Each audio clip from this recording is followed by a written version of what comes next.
Hello, my friends. Welcome to another episode of Deep True Crime.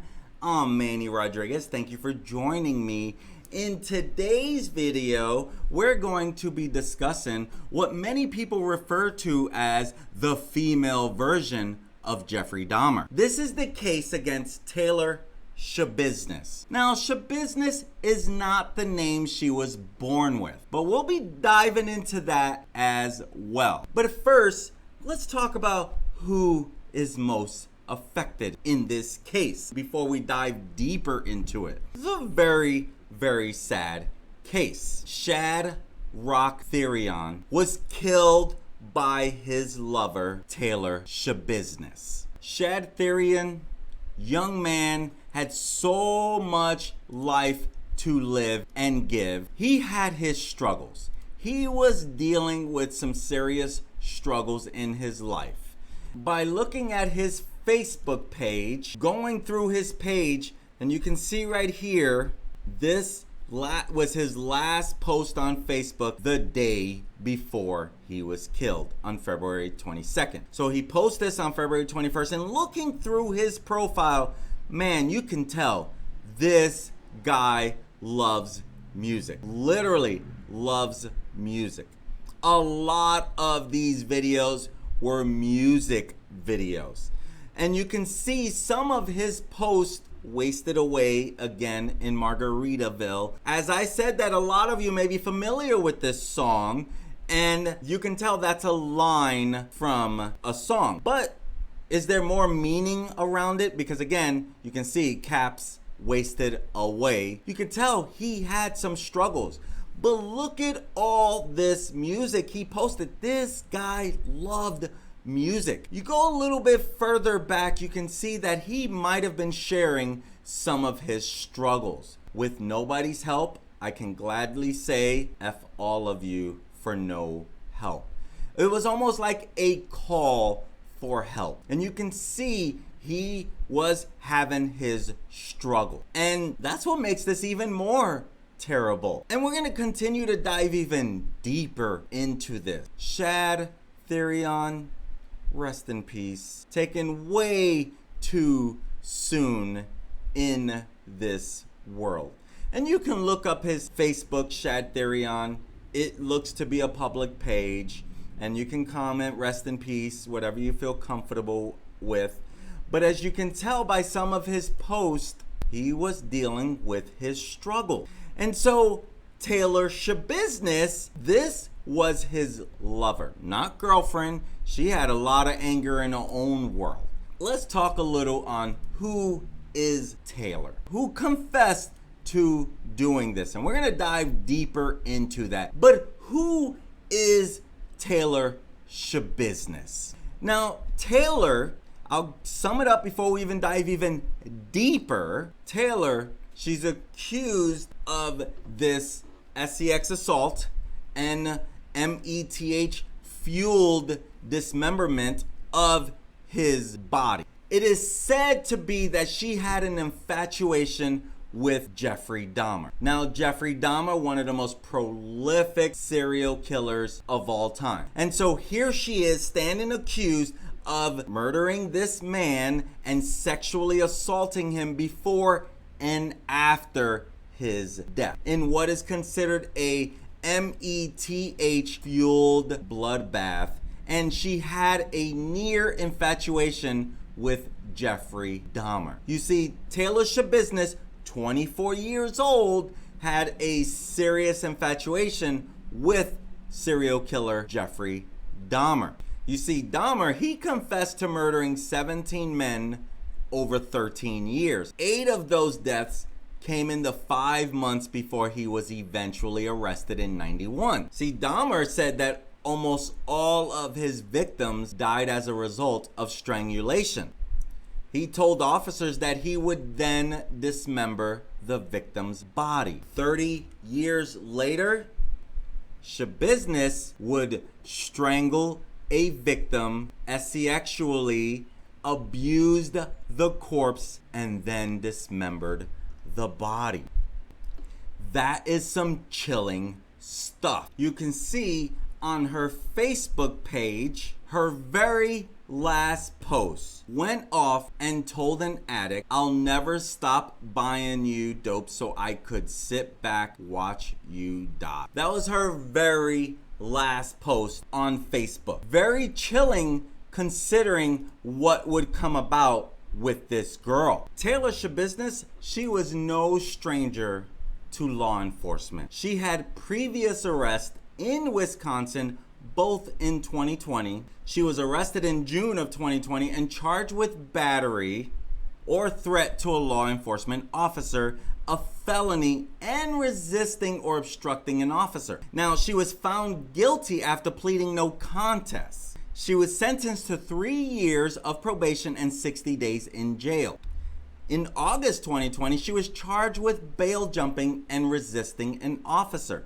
And this bail jumping charge, this was dismissed as part of the June case that happened earlier. In August of 2020, she was also charged with misdemeanor possession of drug paraphernalia, resisting an officer, and felony fleeing from an officer in a vehicle. And so she was sentenced to 2 years probation in that case. And she would even later get her ankle monitor off of her, which is also another violation of her probation. This girl was not on a good path. She was in trouble, and it didn't look like it was about to get any better for her. Schabusiness, now in 2018, Taylor would change her name in December of 2018. See, her name that she was born with, Taylor Denise Coronado, she changed it to Taylor Denise Schabusiness, and according to her Facebook post, she is married as it shows on her profile. If she is legally married, I'm not 100% sure, but it shows her being married on her profile. And you can also see by her intro, family over everything, Warren, her husband, Taylor herself, Mateo, her son. And if you look at her profile, she definitely shares a lot of her little cutie son. Poor kid, I hope someone who is loving and taking care of him, but she clearly did not prioritize this little baby.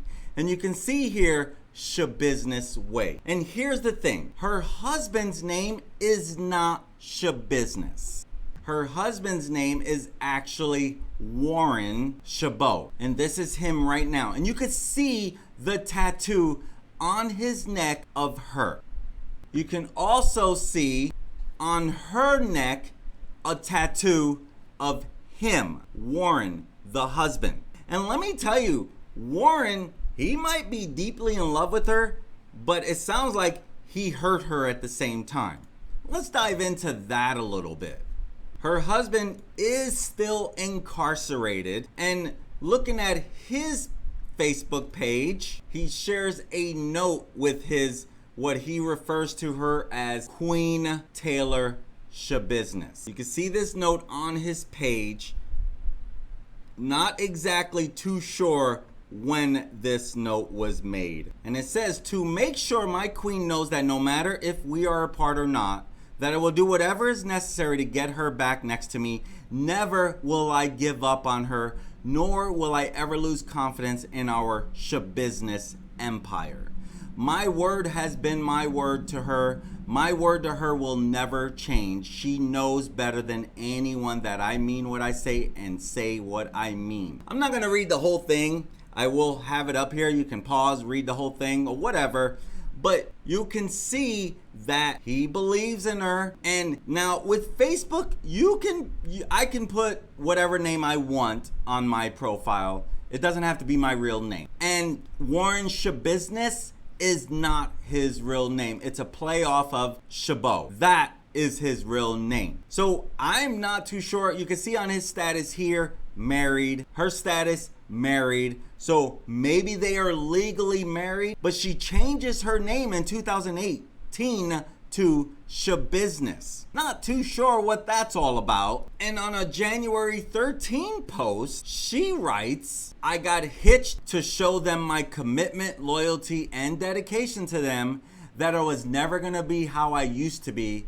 Then they turn around and F on me. There's no way I'll ever go into another relationship. That might have to be something along the lines of why she's such an angry person. And she even uses the hashtag can't trust no one. So let's go even deeper into this story. On February 23rd, 2022, at about 3:25 in the morning, Officer Alex Wanish was dispatched to a residence that is located in the city of Green Bay, Wisconsin, for a report of a severed head being found in a bucket in the basement. Upon arrival, Officer Wanish met with Tara Pakinik, who allowed officers into the residence. Now, Tara is Shad's mother. He meets Tara. Tara allows the officers into the residence. Officer Wanish reports he went down to the basement. Once he reached the bottom of the stairs, he observed the plastic bucket on the floor. He also sees that there's a towel, maybe a beach towel, over the bucket. He lifts the towel and he sees what is a human head inside the bucket. And he looks around the room and he sees what appears to be dried blood on a nearby mattress. And so now another officer is asked to assist by going to a residence on Eastman Avenue, also in the city of Green Bay, Wisconsin. At this residence, this is where Taylor Schabusiness is said to be living. And so Officer Russell goes over there. Officer Russell heads on over there and he knows that he is looking for a Taylor Denise Schabusiness, who was last seen with Shad Thyrion, and that she may be living at this address. And so Taylor, while they are there, they learn that there was a van associated with Taylor. They find the van, they start inspecting the van, and then Officer Russell sees Taylor come from her apartment building, and as she sees the officers, she stops in her tracks. Upon investigation, Officer Russell could see that Schabusiness had what appeared to be dried blood on the front of her black hooded sweatshirt as well as her black sweatpants. She literally has blood all over her and she's acting like this. What's the big deal? What's the big deal? I have all this stuff on me. What's the big deal? Officer Russell also sees that Taylor, her hands appear to be smeared with blood and there was what looked to be dried blood on the back of her sweatshirt. And so Officer Russell, he asked Taylor if she knew why officers were there. And she stated something that sounded like, because of my warrant for my arrest. You see, as I mentioned earlier, she's been in trouble with the law. She slipped off of her ankle monitor. She's been on the run. There was a warrant out for her arrest, but no, that's not why they were there. That's a great thing for her to say if she's like, I don't know what you're talking about. At that very moment, another detective at the Green Bay Police Department, Detective Gina Luberta, she received additional information that Tara, the victim's mother, told patrol officers that Taylor's van, which had been parked outside of her home for a day or so, was no longer in front of her home. And so patrol and other detectives, they were at this address on Eastman Avenue where the van had been parked and where Schabusiness had been taken into custody, and the van was later examined. Detective Luberta reports that in the rear passenger seat behind the driver's seat, there was a crock pot box. And medical examiner Dr. Vincent Tranquita went to the box, which was on top of a laundry basket of clothes, and located additional human body parts, including legs. So they obtain a search warrant to be executed at the residence where Shad Thyrion was located, and they find a human head located in a bucket in the basement near the stairs. The head was identified of Shad Thyrion. And according to Dr. Tranquita, there was visual evidence of strangulation. Also located in the same bucket was a male organ along with body fluid and 2 knives. Other body parts were found in the basement in other bags, including plastic shopping bags, along with 3 knives, including a bread knife consistent with kitchen knives. Now, located in a storage tote, an upper torso was located, and the upper torso had numerous rigid cuts at the site where the head was removed, consistent with the separated head. Also located in the tote was a carving knife consistent with a kitchen knife and several internal organs. Also located in the search was what appeared to be a significant blood staining on an unsheeted top bed mattress, along with what appeared to be a site of previously cleaned up blood on a concrete surface next to and under a significant portion of the head. Evidence of drug use was observed in the open on the top of the entertainment center, including a glass pipe and a gem bag containing light colored powder material. They also observed evidence of blood around a stand-up shower located in the unfinished portion of the basement, and what appear to be numerous blood drops were visible on the concrete floor in front of the shower that appear to have been partially wiped or washed away. Now, as one detective is searching around all the home, two other detectives were questioning Taylor Schabusiness at the same time while they were interviewing her, and what they were finding was very consistent amongst all 3 officers who were keeping in contact with each other as they're interviewing her and as they're finding things during the search of the basement. Now, Detective Graff, he shares that he met with Shad Thyrion's mother, Tara Pakinik, and Tara stated that around 9:30 p.m. on Monday, February 21st, 2022, Taylor Schabusiness came and picked up Shad Thyrion. And Tara stated that was the last time she saw Shad alive. Tara, she shared that her boyfriend told her that sometime Monday night into Tuesday, February 22nd, Shad Thyrion and Taylor, they had returned home and went into the basement. Tara believed that Taylor and Shad were in the basement during the day on Tuesday. Tara said, "I heard them talking, but I never went into the basement, but I know I heard Taylor talking at one point. She recognized her voice." And Tara shares with detectives that she and her boyfriend were out of the house during the day on that Tuesday. And she stated that there was a minivan parked on the road in front of the house during that time, and she was not sure if it was Schabusiness. Tara stated that sometime between 2:30 and 3 in the morning, she was awoken by a storm door being slammed. And this woke her up. And she stated that she heard a vehicle and she just assumed it was Taylor. So Tara then gets out of bed. She sees the light in the basement was still on. So Tara decides that she's gonna see if Shad was still there because she thought Schabusiness had left. And so she goes down to the basement and she didn't see anything. So she started to walk back up the stairs, and that's when she noticed a bucket next to the bottom of the stairs. And Tara, she stated that she saw this bucket.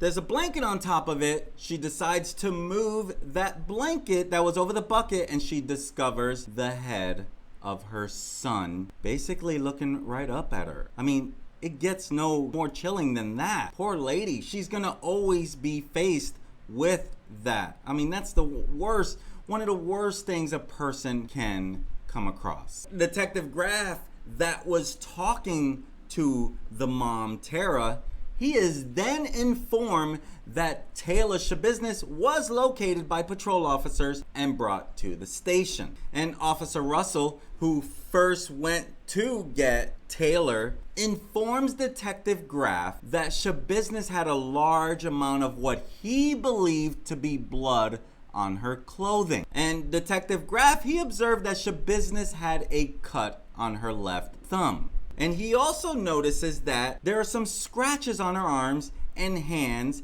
that, according to Schabusiness, were self-inflicted. Detective Graff, he also noticed on Schabusiness' hand a red substance stain that he believed to be blood. And so Detective Graff, after advising her of her rights to seek an attorney, so Detective Graff, he speaks with Schabusiness after advising her of her rights, and he tells Schabusiness that a few hours ago, officers were sent to a residence in Green Bay in which the head of Shad Thyrion was found. And her response was, "That is pretty effed up." Detective Graff asked Schabusiness if she knew Shad Thyrion, and she said yes, she did. And so Detective Graff confirmed with Schabusiness that she lives on Eastman Avenue, and the van that was located there was her roommate's van. And Detective Graff confirmed with Schabusiness that she drove her roommate's van to Eastman Avenue earlier in the morning. And Detective Graff asked where the rest of Shad Thyrion's body was, and she stated that it was still in the basement. And so now Detective Graff is asking her to tell him what happened. And Taylor's first comments to Detective Graff were, "That is a good question," because she says that she blacked out during that time. And so Detective Graff asked her if it was just her and Shad Thyrion in the basement, and she said yes, it was, and that nobody else had come down. Schabusiness, she states that she and Shad Thyrion were smoking what they refer to as the BITCH, which Detective Graff was able to clarify that what Taylor was talking about, that he believed she was referring to meth amphetamine. Taylor, she stated that Shad Thyrion had a chain that he put around his neck, and she stated they were going to, have sex. And she says that the strangulation was part of this sex act, and she stated that she and Shad had used strangulation during sex in the past. And so Detective Graff asked her questions about her using her roommate's minivan and asked if she and Shad Thyrion had contact with anybody when they first got back to the house. And she makes the statement, "Damn, the head." And she says, "I can't believe I left the head though," referring to Shad Thyrion's head. Again, Detective Graff asked Schabusiness where the rest of the body was, and she stated it was in the basement. She even stated that the police were going to have fun trying to find all of the organs as she dismembered the body. And she stated that all of the body parts should be in the basement. She even stated that there should be a foot or a leg in the minivan. And so Detective Graff asked Taylor what did she do with the head, and she said she put Shad Thyrion's head in a black bucket and put a blanket over it, which is how they found him. So she knows all the details. It's obvious she did this. And so Detective Graff, he asked Taylor how she dismembered the body. And she stated that she used knives that she obtained from the kitchen of the residence, and that a bread knife worked the best because of the serrated blade. She stated that the knives should be in a black bag along with the body parts in the basement. And so she indicated that she would use whatever bag she found in the basement to place the body parts into. And Taylor made the comment that at one point she did get paranoid and lazy, and she thought it was just the dope that she had already smoked and that it was making her paranoid. And so she described that she and Shad were in the basement and that Shad produced 2 chains, one for him and one for her. Taylor described that she and Shad Thyrion were in the basement and that Shad produced 2 chains, one for him and one for her. Taylor described it as her and Shad were in the basement and that Shad produced 2 chains, one for him and one for her. She describes these chains at the time as being chain link and silver. And she would describe the chains as being like a dog choke collar. And then she states that she just went crazy referring to strangling Shad Thyrion. Taylor states that she could feel Shad Thyrion's heart beating still as she was choking him, so she kept pulling and choking him harder, but Shad Thyrion would not die, and that he just kept rebuilding muscle. And so when Detective Graff asked at what point did she know that Shad was not alive anymore, she stated that Shad's face turned purple, blood was coming out of his mouth, but she did not stop. Again, this is gonna get gross, despicable stuff that should never happen in our world. So again, trigger warning. And so Detective Graff asked, what did she do after Shad died? Taylor stated that she then played with his body. She stated that she sucked his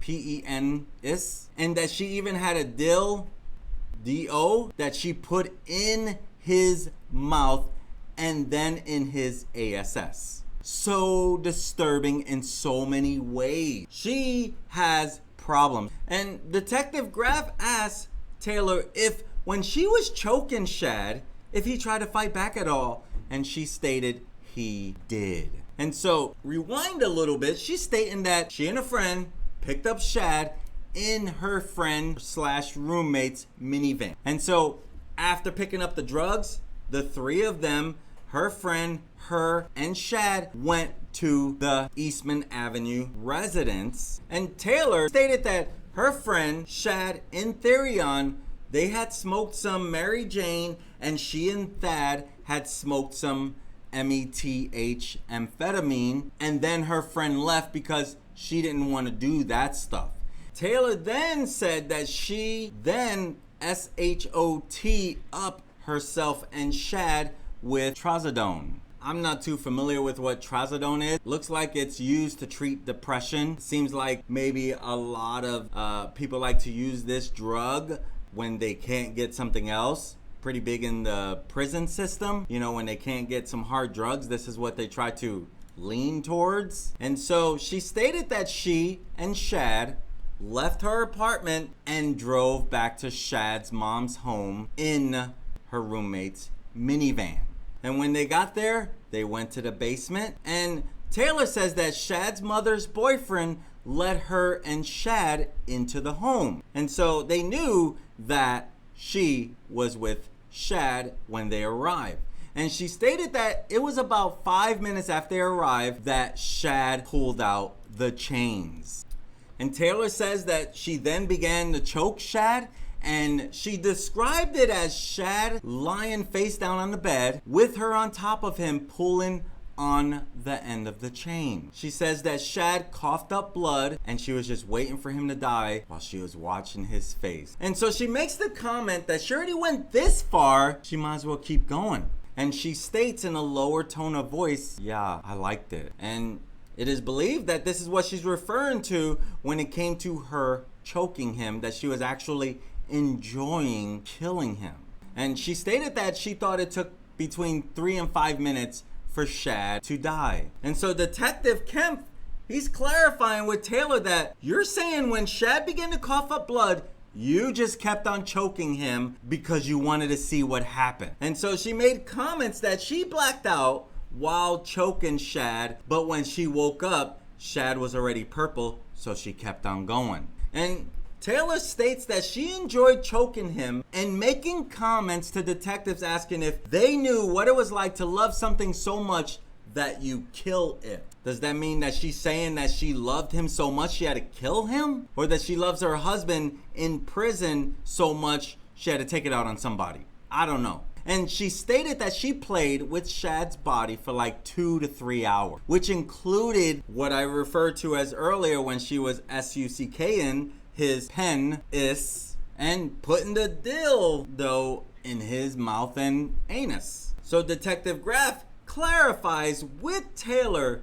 that she was in the basement with Shad all during the day on Tuesday into Tuesday night and into Wednesday morning, and then dismembered body. Taylor stated that the plan was for her to bring all of the body parts with her, but she got lazy and only ended up putting the leg, foot in the van, and she forgot the head. She made the comments that she didn't mean to kill Shad, But as she was choking him, she liked it and she would just keep doing it. She even said that she wasn't prepared, as killing Shad was random. She did not plan on doing this. And she stated that she had Shad's body on the bed in the basement and she pulled him to the edge of the bed and put the black bucket underneath his head as she was cutting it off. She even stated that she was using a bucket and a tote to catch Shad's blood